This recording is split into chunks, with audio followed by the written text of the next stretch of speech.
Hello दोस्तों, स्वागत है आपका। देखो, आज के वीडियो में बहुत इंपॉर्टेंट चीज़ों पर हम बात करेंगे। उनमें से देखो, जो टॉपिक है वो ये है कि मैंने अब अपने A to Z डॉक्यूमेंट्स तैयार कर लिए हैं। कल मैं अपनी ज्वाइनिंग के लिए निकलने वाला हूँ और परसों मेरी ज्वाइनिंग है। कल का दिन तो मैं मॉर्निंग में ही निकल जाऊंगा, तो मेरे पास अब कुछ और कराने का समय नहीं है और मैंने अपने हिसाब से जितना कर सकता था सारा का सारा काम कर लिया है। तो देखो, अगर आपकी भी ज्वाइनिंग आने वाली है, आप भी ज्वाइनिंग के लिए जाने वाले हैं, भले ही आप NTPC से हो या ग्रुप डी से हो, लेकिन ये सब डॉक्यूमेंट की जरूरत आपको पड़ने वाली है। तो जो लोग NTPC वाले हैं वो तो देखिए, मैं खुद भी NTPC वाला हूँ, तो वो तो आप देख ही सकते हो। लेकिन जो ग्रुप डी वाले हैं वो सिर्फ ग्रेजुएशन की मार्कशीट को छोड़ करके, 12th की मार्कशीट को छोड़कर बाकी जो डॉक्यूमेंट्स हैं उनको आप इसी तरीके से समझ के चलना जो मैं बना रहा हूँ। ठीक है, देखो, अलग अलग जोन, अलग अलग डिवीजन में बहुत अलग अलग डॉक्यूमेंट भी लगते हैं। इसीलिए ये वीडियो आप ऐसा मत सोचना कि मैंने जो किया है वो आपको करना है। ये सिर्फ मैं आपको बता रहा हूँ कि मैंने क्या किया है, आपको क्या करना चाहिए ये डिसीजन आपको खुद ही लेना है। ठीक है, क्योंकि मैं उसकी जिम्मेदारी तो नहीं ले सकता, लेकिन मैंने क्या क्या किया है ये मैं आपको बता रहा हूँ, और इससे कितनी दिक्कतें आई, कितना आसानी से हो, वो भी मैं आपको बताऊंगा। थोड़ा सा पेशेंस के साथ वीडियो को सुनना।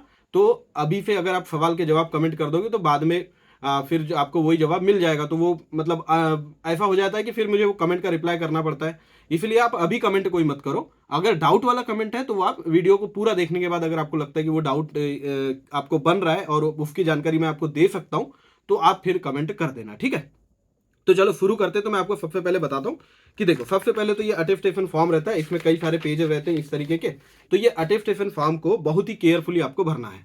केयरफुली भरना है मतलब देखो, केयरफुली भरने का तो ऐसा है कि इसकी अगर 2 कॉपी की जरूरत है, अगर इसकी 2 कॉपी की जरूरत है तो आप 3 कॉपी निकालो।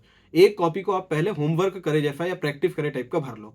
तो देखो, इसमें क्या क्या भरना है उस हिसाब से अगर देख के चले, तो सबसे पहले तो यहाँ एक थोड़ी बड़ी सी आपको फोटो लगाना है। ठीक है, यहाँ पर अगर देखोगे तो ऊपर ये यहाँ पर एक थोड़ी बड़ी टाइप की फोटो लगाना है, तो 5 सेंटीमीटर बाई 7 सेंटीमीटर की आप लगा सकते हो। ठीक है, वो लगाना है। और इसको हमको जो था कि इस फोटो पर भी गेजेटेड अधिकारी से इसको करना था। तो मैं जहाँ रहता हूँ वहाँ तहसील में एक कॉलेज है, गवर्नमेंट कॉलेज, वहाँ के प्रिंसिपल से अटेस्टेड वाला काम कराया, और जो कैरेक्टर सर्टिफिकेट अटेस्टेड वाले थे वो भी मैंने उन्हीं से बनाए। एक कैरेक्टर सर्टिफिकेट मैं अपने कॉलेज जहाँ से मैंने पढ़ाई करी थी, छिंदवाड़ा से, वहाँ के प्रिंसिपल सर से बनाया। तो मेरे को सिर्फ 2 ही गेजेटेड ऑफिसर्स की जरूरत पड़ी, एक जहाँ से मैंने आखिरी पढ़ाई करी थी। अब देखो, हाँ, ये डाउट मैं क्लियर कर देता हूँ। देखो, गेजेटेड ऑफिसर मतलब ऐसा नहीं है वो गेजेटेड ऑफिसर नहीं है। देखो, एक मिनट मैं आपको दिखाता हूँ। देखो, इसको अगर पढ़ोगे आप तो एक बार पढ़ो, इसको क्या लिखा है। यहाँ पर लिखा है कि character certificate from head of educational institute last attended. यहाँ ऐसा कहीं भी नहीं लिखा है कि वो गेजेटेड होना चाहिए या ये के। अब अगर कोई ने प्राइवेट कॉलेज पे पढ़ा है तो वो प्राइवेट हेड, मतलब प्राइवेट कॉलेज के हेड से करवाएगा ये काम। आपको ये इसमें नहीं सोचना है कि यहाँ पर अगर मैंने प्राइवेट पे पढ़ाई करी तो क्या करी। इसमें सिर्फ ये है कि आपने जहाँ पे पढ़ाई करी है वहां से आपको प्रिंसिपल का कैरेक्टर सर्टिफिकेट चाहिए। इसका मतलब सिर्फ इतना ही है बस। तो इसमें ज़्यादा दिमाग मत लगाओ। अगर आपने प्राइवेट कॉलेज से पढ़ी तो प्राइवेट कॉलेज में जाना है आपको, लास्ट के जहाँ से पढ़े वहाँ पर जाकर ये कैरेक्टर सर्टिफिकेट बनाना है। बहुत ज़्यादा खुशी से वो बना करके आपको देंगे, इसमें कोई दिक्कत नहीं आएगी। दूसरा कैरेक्टर सर्टिफिकेट है, ये भी मैं आपको बताता हूँ। दूसरा जो कैरेक्टर सर्टिफिकेट है ना, ये कैरेक्टर सर्टिफिकेट कॉलेज वाला है। उसके बाद इसमें फॉर्म को मैं पलटा करके देखते जाता हूँ। फिर यहाँ पर आपको अपने नाम वाम डिटेल पूरी डिटेल में भरनी है, अच्छे से भरनी है, तो सावधानी से भरना। उसके बाद जितने सवाल है यहाँ पर वो भर लेना। इसमें एक सवाल इंपॉर्टेंट है कि अगर आप पिछले 5 सालों में कहीं पर भी 1 साल से ज़्यादा के लिए रहे हो तो वो डिटेल आपको वहाँ पर भरनी है। मैंने फॉर्म भरा है उसको मैंने छोड़ के रखा, क्योंकि मैं 1 साल ज़्यादातर समय तक कहीं पर भी नहीं रहा। मैं मतलब ये समझ लो कभी 8 महीना रह लिया और फिर घर आ गए 3-4 महीने के लिए, फिर चले गए, इस टाइप का चला है।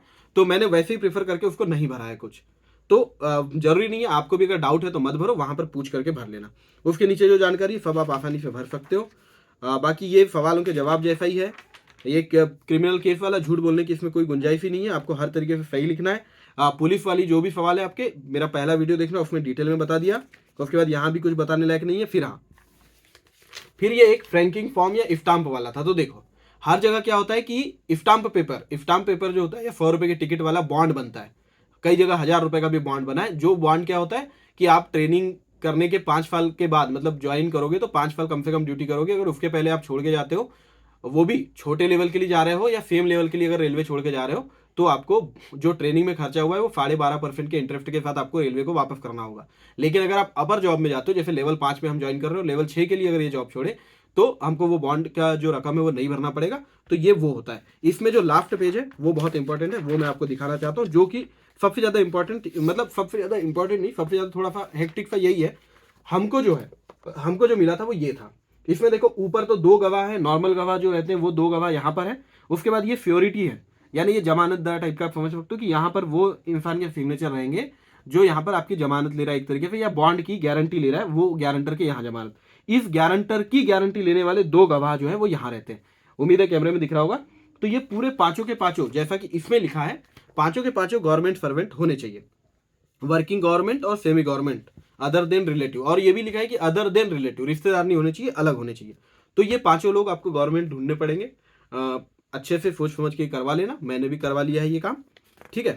उसके बाद अब देखो, हाँ, अदर देन रिलेटिव का ये मतलब है कि आपके ऐसे ब्लड रिलेशन भी नहीं होना चाहिए, लेकिन पहचान वाले तो आपके रहेंगे ही ना ऑफकोर्स, तो उससे कोई इशू नहीं है। तो इसको बहुत ज़्यादा एकदम डीप थिंकिंग में जाकर के सोचने की जरूरत नहीं है, ईमानदारी से कर लेना, बात खत्म। आप इसमें अब बहुत ज़्यादा डिटेल में कोई मत जाना, बहुत मत पूछना कि अरे वो तो साइड वाले चाचा जी है, वो तो ये है, वो तो वे, ब्लड रिलेशन नहीं होना चाहिए, सगे चाचा जी नहीं होना चाहिए, उसके अलावा कोई भी हो सकता है ये, ठीक है। श्योरिटी में तो मुझे लगता है कोई, हाँ, श्योरिटी में भी रिलेटिव से अलग होना चाहिए, ठीक है। तो ये 5 लोगों वाला बहुत इंपॉर्टेंट था, तो ये करवा लिया है मैंने, ये भी हो गया।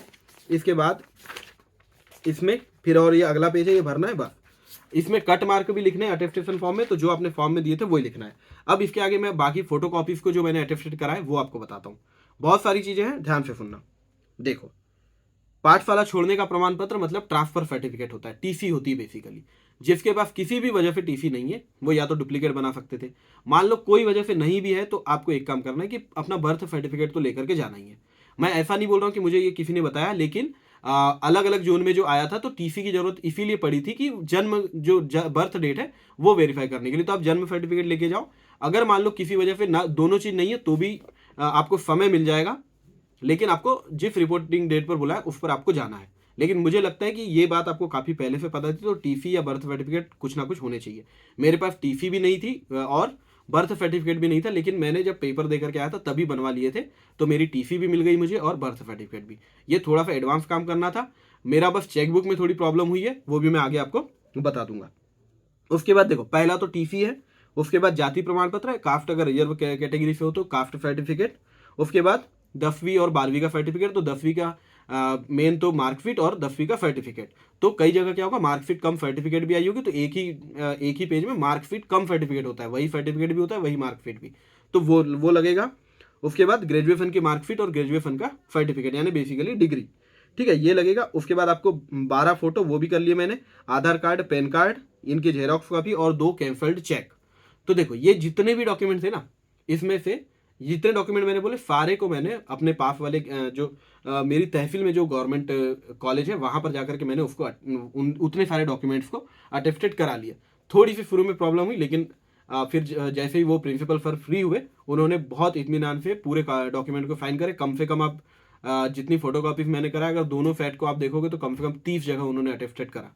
तो थोड़ा सा आपको फ्री टाइम लेकर के जाना पड़ेगा। तो अगर ऐसा है कि आपके पास आगे भी 2-3 दिन का समय है, तो आप पहले जाकर के आज जाकर के ये फोटो कॉपीज को अटेस्टेड करवाने वाला काम करो। अटेस्टेड करते समय वो आपके ओरिजिनल डॉक्यूमेंट भी सारे के सारे देखते हैं, ठीक है। अब देखो, जिनके पास चेक नहीं है उनका मैं बता देता हूँ। मेरे पास चेक नहीं है, ऐसा नहीं कि मैंने पहले से अप्लाई नहीं किया था, मैंने पहले अप्लाई किया था, लेकिन मेरी चेकबुक आई नहीं, क्योंकि मैंने योनो एसबीआई योनो के थ्रू अप्लाई किया था, मुझे रेफरेंस नंबर भी मिला था, लेकिन कुछ अपडेट ही नहीं मिल पाया। फिर से मैंने अप्लाई किया था, वो भी नहीं आया मुझे।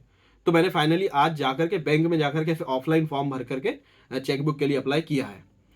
अब मेरे पास चेकबुक तो थी नहीं, लेकिन जो ये ज्वाइनिंग लेटर ना, इसमें लिखा हुआ है कि जो कैंसल्ड चेक है उसमें account number, MICR code number, IFSC code और ब्रांच, ये चेकबुक पे रहने चाहिए। तो ये सारी चीजें तो पासबुक में और बैंक स्टेटमेंट में भी रहती है, इतनी सारी डिटेल्स जो है। तो मैंने पासबुक को ही फोटोकॉपी कराई जिसमें ये सारे नंबर लिखे थे, उसको भी अटेस्टेड करा लिया है। मतलब जस्ट करा सकता था इसीलिए किया है। मैं ये नहीं बोल रहा हूँ कि उससे काम बन जाएगा। मैंने तो ये सुना है कि जहां हमारी ज्वाइनिंग हो रही है CFMT मुंबई में, वहां पर तुरंत HDFC के अकाउंट खोलने की व्यवस्था है, जहां पे चेक भी मिल जाते हैं। और जो फ्रैंकिंग फ्रॉम बैंक करना था, जैसे हमको बॉन्ड नहीं बनाना है, हमको फ्रैंकिंग फ्रॉम बैंक करना था, तो वो भी वहां पर हो जा रही है। क्योंकि यहां पर मैंने पूछा फ्रैंकिंग फ्रॉम बैंक क्या होता है, तो कुछ लोग नहीं बता पाए, कोई नहीं बता पाया बेसिकली। तो ये फ्रैंकलिन फर्म बैंक मैंने जब पिछले रिव्यू में भी आपको बताया कि वो वहां पर तुरंत हो जा रही है, ठीक है। तो ये क्लियर हो गया। इसके बाद दो चरित्र प्रमाण पत्र रख रहे थे, तो एक तो मैंने प्रिंसिपल फर पे बनाया अपने लोकल वाले मतलब अपनी तहसील में जहां से जिनसे मैंने अटेस्टेड कराया उनसे एक कैरेक्टर सर्टिफिकेट बनाया, और एक कैरेक्टर सर्टिफिकेट अपने कॉलेज से लेकर के आ गया था, ये है। बाकी दो साक्षांकन फॉर्म यानी दो अटेस्टेड ये वाले फॉर्म, इसी में यहाँ पर फोटो को भी अटेस्टेड कराया, और जो 5 लोगों ने साइन करी वो भी दो दो उसमें करना पड़ता है, दोनों अटेस्टेशन फॉर्म में, तो ये भी अपना रेडी है। अब इसमें बायोडाटा, विवाह का घोषणा पत्र, ये सब लिखा है। तो जैसा मुझे पता चला कि जो लोग मुझ पे पहले गए, मैंने ऑलरेडी प्रिंट करा के तो रखा हुआ है दूसरे दूसरे जो उनसे निकाल करके, लेकिन मेरे ज्वाइनिंग लेटर में वो अटैच नहीं था। तो मैंने क्या किया है, मैंने डाउनलोड करके बस रख लिया, उसको फिल नहीं किया है, डिक्लेरेशन ही तो है, तो वो जैसा होगा वो वहां पे कर लिया जाएगा। तो ये सब प्रिपरेशन मैंने करी, इसमें प्रॉब्लम कहीं भी नहीं आई। प्रॉब्लम तो बस आप ये समझ के चलो कि प्रॉब्लम वैसे कहीं भी नहीं आई, क्योंकि जो काम हो गए वो तो हो ही गए, जो नहीं हो पाया वो नहीं हो पाया। अब देखो, किसी का अगर कोई भी काम नहीं हो पा रहा है तो उसको इतना ज्यादा, हाँ वो बात मैं आपको एक बार और बता देता हूँ। अगर आप ऑलरेडी एम्प्लॉयड हो, ऑलरेडी कहीं जॉब में हो, तो रेजिग्नेशन लेटर के बिना ज्वाइनिंग नहीं होने वाली है। जैसे हमारा एक भाई है, मतलब दोस्त है, वो कल आने वाला है, उसके बाद वो ऑलरेडी ग्रुप डी में वर्किंग है, उसके बाद रेजिग्नेशन उसने अप्लाई कर दिया पर रेजिग्नेशन उसको मिला नहीं है, फिर भी वो कल आकर के रिपोर्ट तो कर ही रहा है, तो उसको टाइम मिल जाएगा। देखो ऐसा नहीं होने वाला। अब देखो रेलवे ही है, रेलवे ही आपको रेजिग्नेशन आपका एक्सेप्ट नहीं हो रहा है या कुछ भी दिक्कत आ रही है तो कैसे, मतलब अंडरस्टैंडिंग तो थोड़ी दिखाएंगे। हो सकता है कि उसको ट्रेनिंग की बैच लेट हो जाए या कुछ हो जाए, या हो सकता है कि ट्रेनिंग पे भेज दे बाद में लाने के लिए टाइम, कुछ भी मतलब कल पता चलेगा अच्छे से। लेकिन जिसके पास नहीं भी है तो डरने की जरूरत नहीं है, आपको एक बार आना तो है ही, बिना रेजिग्नेशन लेटर के ज्वाइनिंग तो लेकिन नहीं हो रही है। तो बस ये सब जानकारी हो गई।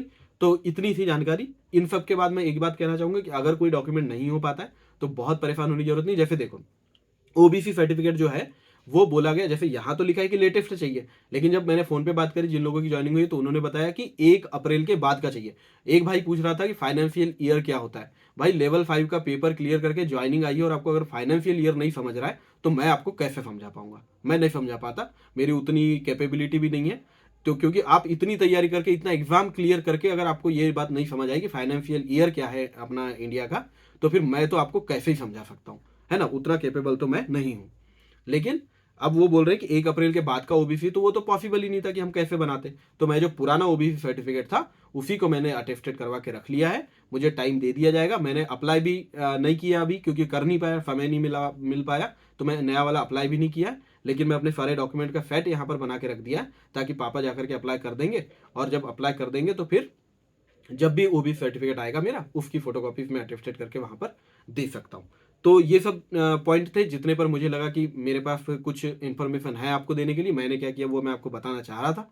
अब मैं कल निकलने वाला हूँ, परसों मेरी ज्वाइनिंग हो जाएगी या जो भी होगा, उसके बाद में एक और कंप्लीट रिव्यू वीडियो आपके लिए बना दूंगा कि क्या क्या हुआ। देखो अभी तो मैंने इधर उधर से जानकारी इकट्ठा करके मैंने जो किया वो आपको बताया, लेकिन जब मैं अपनी आंखों से देख करके सारा बता दूंगा तो मुझे लगता है कि और भी अच्छा रहेगा। अब देखो ज्वाइनिंग के लिए तो मुझे नहीं लगता कि ज़्यादा लोगों को ये वीडियो ज़्यादा लोग देखने वाले, लेकिन इसके बाद भी जब भी ज्वाइनिंग किसी की भी होने वाली है तो वो लोग देखेंगे तो इससे काफ़ी हेल्प हो सकती है। अगर आपको वीडियो में कुछ हेल्प हुई तो मुझे कमेंट करके जरूर बताना, और अभी भी कोई डाउट आपका बचता है तो कमेंट में कर देना, तुरंत मैं रिप्लाई नहीं करूंगा। अब मैं जब ज्वाइनिंग के बाद आऊँगा तब मैं देखूंगा कि वहाँ उस बात का आंसर देने लायक मुझे जानकारी मिली कि नहीं मिली, अगर मिलेगी तो मैं आपको दे दूंगा। ठीक है, तो thank you very much, all the best, और मुझे भी ऑल द बेस्ट। मैं जाने वाला हूँ ज्वाइन करने के लिए। मुझे तो बिल्कुल कोई मतलब डर है ही नहीं, जितना मैंने किया, जितना कर सकता था उतना किया है। सब उतना करते हैं जितना वो कर सकते हैं। अपनी कैपेबिलिटीज के बाहर कोई काम नहीं होने पाने का गम मनाना मतलब टाइम वेस्ट करना है।